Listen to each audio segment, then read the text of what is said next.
Welcome to Magical Tales from the Slytherin Common Room. Today we are reading Chapter 3 from Greenlight by Serene Musifer. So let's get started. Chapter 3. Hermione, darling, you must hurry up. Your mother will be here any moment. Papa, do you think Mama will like the green streamers or the purple ones? Blue, Hermione, her father says immediately, coming over to Hermione and showing her how to twirl the two strands of streamers. Like so, darling. How do you know?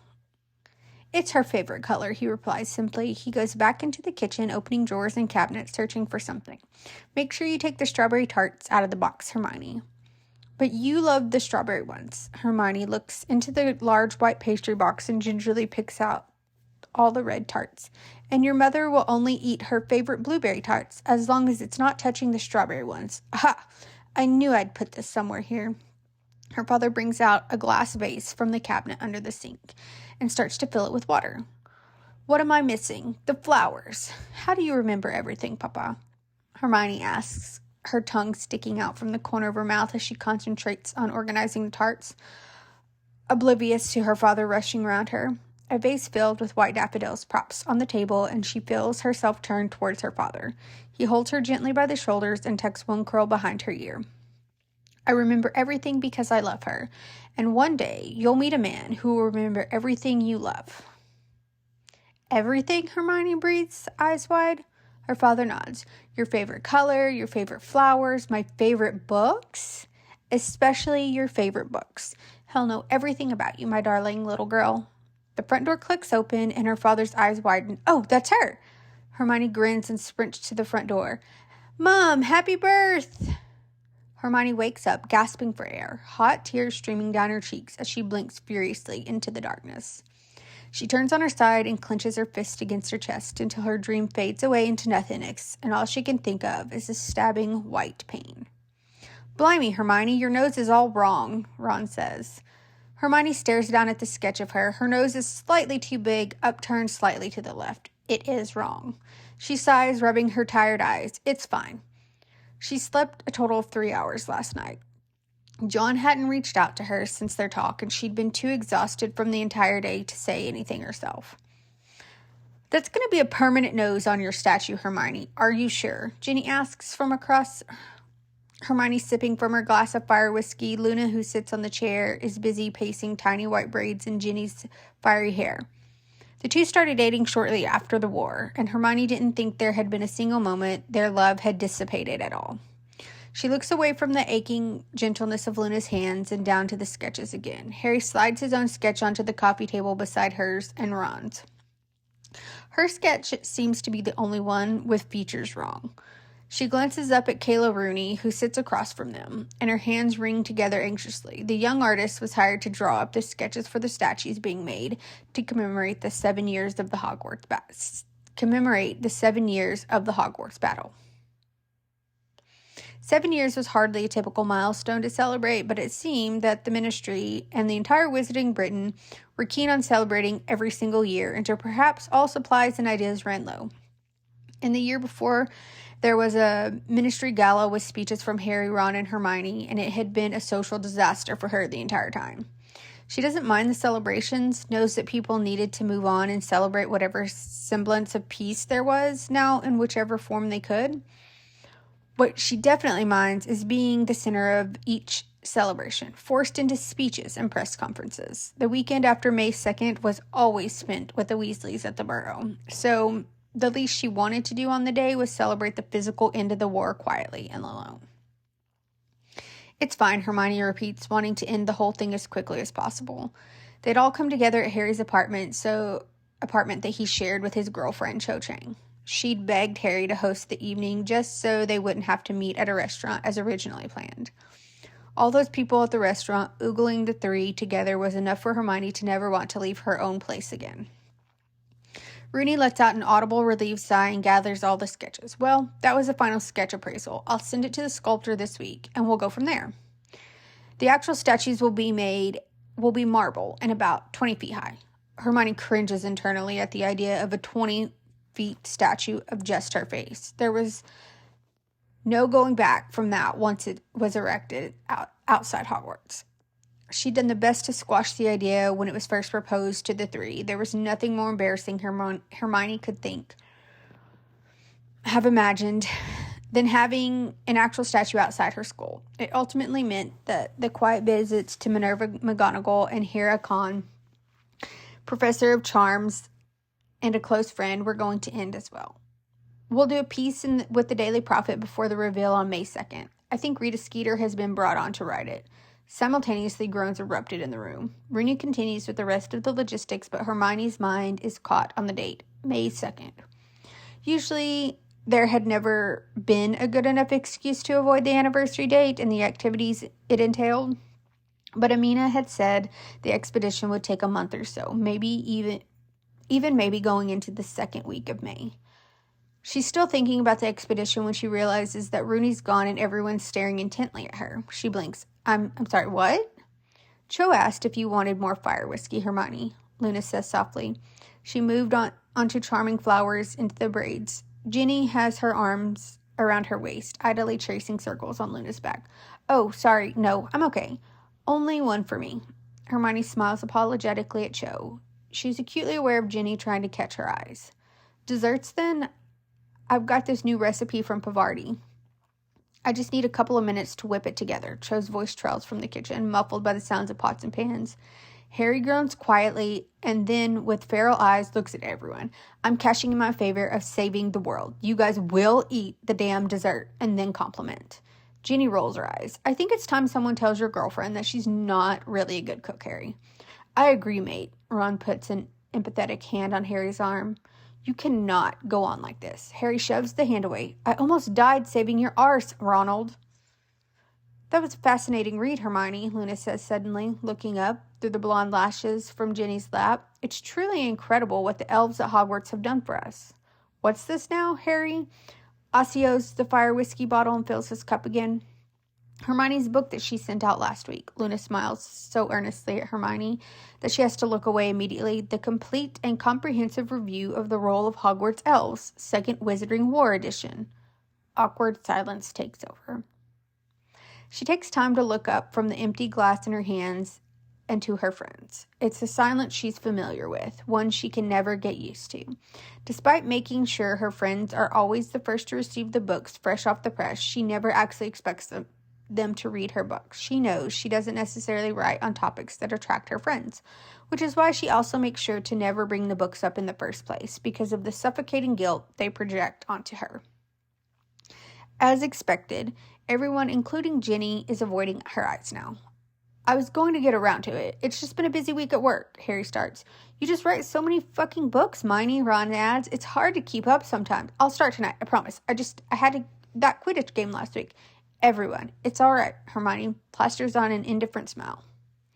Believe me, I understand. It's not like it's my first book. Anyways, she can't stand it. The look that she can only describe as pity for her.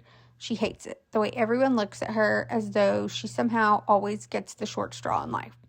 She quickly changes the topic and tells them about the expedition. It's the wrong thing to do because there it is, the second look she can't stand. Concern. She watches them glance at each other cautiously, trying to communicate something subtly despite her sitting right there. It makes her skin crawl. It's Harry who speaks first, of course. Are you sure it's the right thing to do, Hermione? It might be too much to handle. Yeah, considering... She almost wants to force him to finish his sentence, but it'd just make things even worse to hear him actually say the words. At first, she'd only told Ginny, Ron, and Harry. She was fine with Luna knowing by extension, but she truly lost it at Harry when he told Cho. Cho wasn't exactly known for her discretion or subtlety, and so, in a heated argument, Hermione ended up forcing Harry to talk to Cho about not spreading the news to the gossip mill that was her friend circle.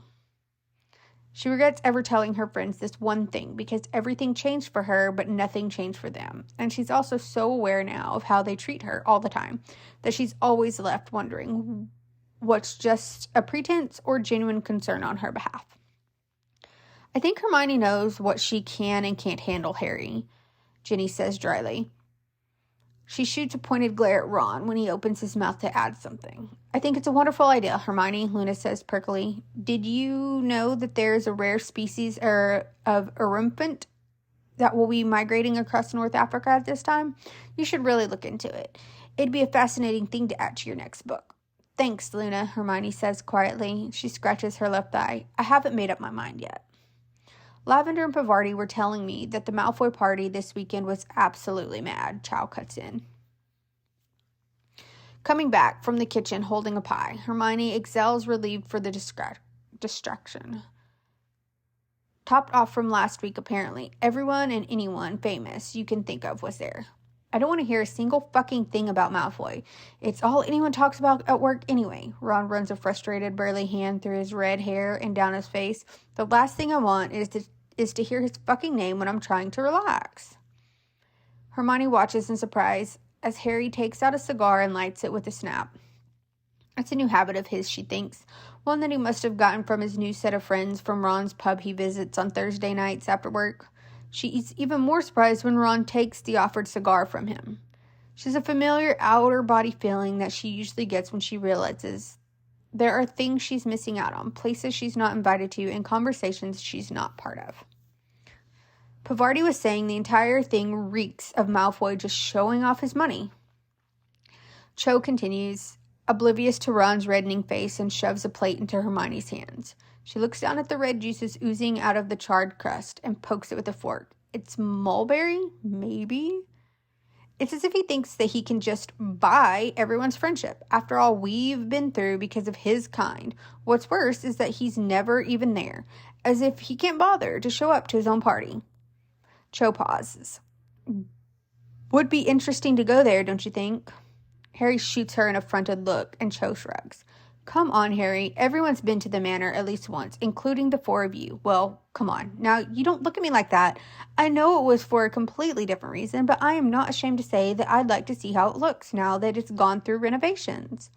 Apparently, there are invitations for guests. Not that anyone actually uses them, though, of course. Pavarti has never even been invited, and she's gone twice now. The fucking git is taking over my entire life, Ron grumbles. Downing his fire whiskey, she glances at Harry, who's staring at his own cup with a similar fury that's often reserved for Malfoy. Got off too easy from Azkaban, if you ask me. He served his time, Ron. He deserves a second chance at life, like everyone else does. No one is surprised about the words that come from Hermione than her. Ron looks at her as though she's talking about Voldemort and not Malfoy.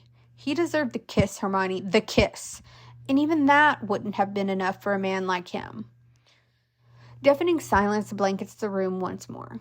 How's the dessert? Cho asks, smiling and looking expectantly at everyone. The room floods with compliments and agreements, and Hermione has to take a deep breath. She isn't sure what to say to such claims about Malfoy. She's heard them before, unapologetically from her friends, but also in whispers from others who fought in the war behind Harry. The rampant gossip that spreads about Malfoy and the others who served their time and have tried to rejoin society is absolutely unfair, she knows. But she also knows arguing about what Malfoy deserves isn't worth her friendship with Ron or Harry. She's always left with a harrowing feeling when Malfoy or any of the war is brought up around her friends. A crushing ache curls in her chest and she blinks furiously as the voices around her slowly become muffled. She focuses on Ginny's empty glass, trying to bring herself back out of the sinking feeling. Her heart is pounding so hard she thinks it'll surely fall out of her ribcage and onto the floor. But then, like a switch being turned on, the noises rush back to her, and Hermione excels. She's acutely aware of excusing herself and going into the kitchen. She stands at the counter, gripping onto the ledge. It's times like these that Hermione feels the most lost, most unlike herself. As though she's floating untethered in space without oxygen or sight, and a bone-snapping pressure weaving in her ribcage that makes it hard for her to think or do anything other than slowly drift away into eternal darkness. She adores her friends, is willing to die for them, and has proven that time and time again. But it's difficult now, when it feels like everyone has moved on somehow, has found versions of themselves after the war that they were content with. Harry's fallen naturally into his well-deserved role of head orar, and Ron successfully opened up his own pub. Ginny's the head captain of the Apple by Arrows Quidditch team, and Luna's the chief editor of the Quibbler, to which Hermione contributed a couple of times too. She knows that whatever it was that her friends had chosen to fill their days with, they were all living peacefully, happily. Hermione isn't sure what it means to be happy with how she lives her life. What exactly was expected of her other than what came with her name, she doesn't know. So she settled for being as busy as possible, juggling multiple jobs and tasks a week so that she never has a single moment to herself to breathe or think. Above all, she doesn't want to think, not about herself or who she's with or what she's going to do next. Most of the time she feels as though things are happening to her and not the other way around. And she can't bear the thought because it's such a far cry from who she was as a teenage girl. The things she accomplished during her time at Hogwarts are so insurmountable that Hermione's convinced she peaked then. Sure, the circumstances had forced her to be that person, but she knows that she'll never truly be as driven, as hungry as she was then. She's stuck, frozen in time, and everyone has moved on. And maybe it's too late because she's been in this quicksand for some time now, but she needs a rope or a hand to be pulled out because she yearns for something, anything to feel those emotions again. Something like the expedition. "All right, Hermione?" Ginny asks from behind her. "You left so quickly." Hermione tries to cover her jump by putting away her cup clumsily in the sink. "Yes, sorry, just tired." Ginny shoots a glance to the sitting room where everyone is and then hurries to dump the slice of pie Cho gave her in the bin. "Yeah, I bet. It's entirely insane, this statue thing." Hermione lets out a shaky laugh. "Certified, really. What does John think?" He thought it was ridiculous until he realized he could get one too if he played his cards right. Ginny leans against the counter and searches Hermione's face. "I meant the expedition." "Oh, right. I asked him." "Why do you have to ask him?" Ginny's brows furrow, and she crosses her lean, muscular arms across her chest. "Just tell him and go." Hermione scratches her brow and shifts awkwardly under the ginger's steady gaze. "I mean, yes, I'm not asking for permission, obviously. It's just I know that he has plans for us," and Ginny's eyes widen slightly, and she rushes ahead. "No, God, no, not those kinds of plans. At least I hope it's not that. Not that I don't eventually want to get married. I just don't think we've never talked." Ginny tugs on Hermione's arm abruptly. "Hermione, calm down." She exhales. "I mean, he has plans for us doing press for his campaign." Ginny frowns. "But you hate doing press." Hermione groans impatiently, rubbing a hand down her face. "I know. There's a lot to it, and I don't expect you to understand, Ginny. It's just really complicated." The slender red brow rises. Her voice is dry as sandpaper. "Right, of course. Complicated." She feels guilty immediately. She knows Ginny's intentions are nothing but pure, but she's also tired of how often she needs to explain her relationship to others around her, especially to those who encouraged her in the first place. It never comes out right and only makes her feel even more confused. She takes the hand Ginny still has on her arm and holds it between her own. "I'm sorry, really. I just didn't sleep properly last night, that's all." Ginny softens. "I'm worried for you." She flinches. "Ginny, please don't. It's just you hardly talk or see anyone anymore. You only come here today because of the statue thing. I'm worried you're isolating yourself." "I'm not, I promise. I just been busy with work and John always needs me." Ginny's face twists into disgust. "What do you two even talk about these days other than his needs and wants?" She shuts her mouth, tight-lipped. Ginny sighs and squeezes her hands once. "All I'm saying is that we're your friends, Hermione. If you don't turn to us, then who do you have left?" She opens her mouth to say something, but changes her mind last minute. She forces a smile and pulls away, running a hand through her hair. "It's been an incredibly long day, Ginny. I think I'm going to go ahead and head home." She doesn't meet Ginny's concerned eyes as she turns to leave. There are just too many questions there, and Hermione has long come to terms with the fact that she no longer has the answers to everything. Head low, Hermione ducks through the back door of Brownington Books and smiles up at Barry Brownington. "How are you today, Barry?" Hermione asks, following the elderly man inside and through the aisles. "Splendid, Miss Granger. All thanks to you," he replies. In his raspy, shaky voice, he shuffles to the table with stacks of Hermione's books ready to be signed. The books she personally signed last week really increased the number of customers coming in. I'm entirely grateful for you. Barry's bookstore, passed through 6 generations, had recently been struggling with attracting the younger wizarding population. An avid customer of the bookstore, Hermione was worried that he'd be forced to shut down the store completely. It broke her heart to know. She wouldn't be able to see a familiar, friendly face every Sunday when she picked her books for the week.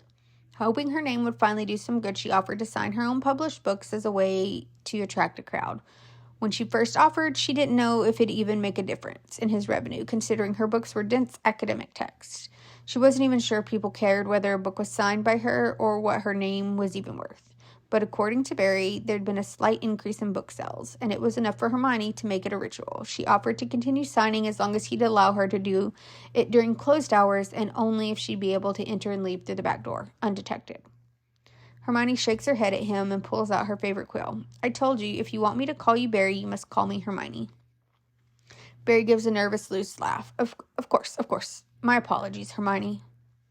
She gives him another warm smile, eyeing his nervously wringing hands. Usually he'd leave her to work, but this time Barry stays close by, shelving and unshelving the same books over and over. She glances at him occasionally from the corner of her eye, but eventually he shuffles away, and she gets lost in the repetitive, numbing process. She decides to add an extra special message with her name as an extra incentive to buy books. She's almost to the end of the stack when she hears flashes behind her. Her entire body freezes.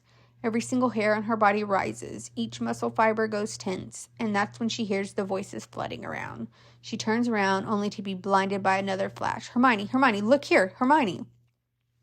She turns back immediately, hands flying to cover her face, heart beating mercilessly in her temples. How did you get in? How did you get in? How did you get... Granger, what are your thoughts on Hogwarts Battle Anniversary? Hermione, when will you be seeing Harry Potter?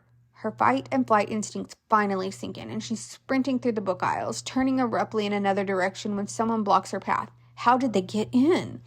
She needs to run, get out, do something. She pushes through the book aisles clumsily, stumbling to a stop when she sees Barry.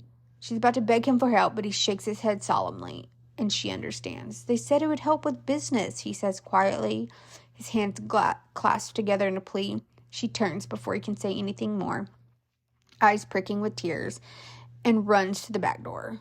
She tries to shove through the door, but the door's locked, and she cries out in frustration. Hermione, what do you have to say about the uncoupling between you and Mr. John Archibald? The question trips her up for a second, and that's when they get it. That's when they get her.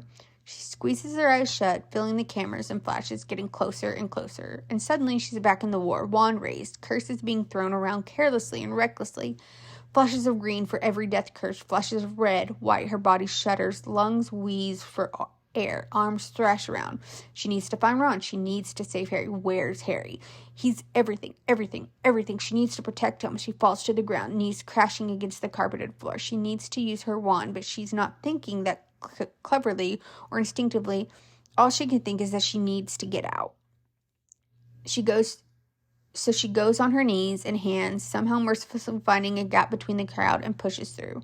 Hands claw at her, and maybe it's just her imagination. She isn't sure. She manages to get through the gap, jumps to her feet, and sprints to the front door. Footsteps echo behind her, but somehow she makes it, and then she's pushing the door forward with all her weight and stumbles to the street. The fresh air whips against her face, bringing back her common sense, and she apparates home immediately. Hermione falls to the ground the moment she lands in her apartment. She dry heaves over the carpet, bile and nausea constricting her throat, and when she wraps herself around her knees, she clutches her chest and weeps. Hermione calls in sick for work the next day, the first time she's ever done it, and spends the entire day in bed, trembling, reminding herself that she's safe. The war is over. Later that night, she tries to sleep, but every time she closes her eyes, she sees bright, flashing lights.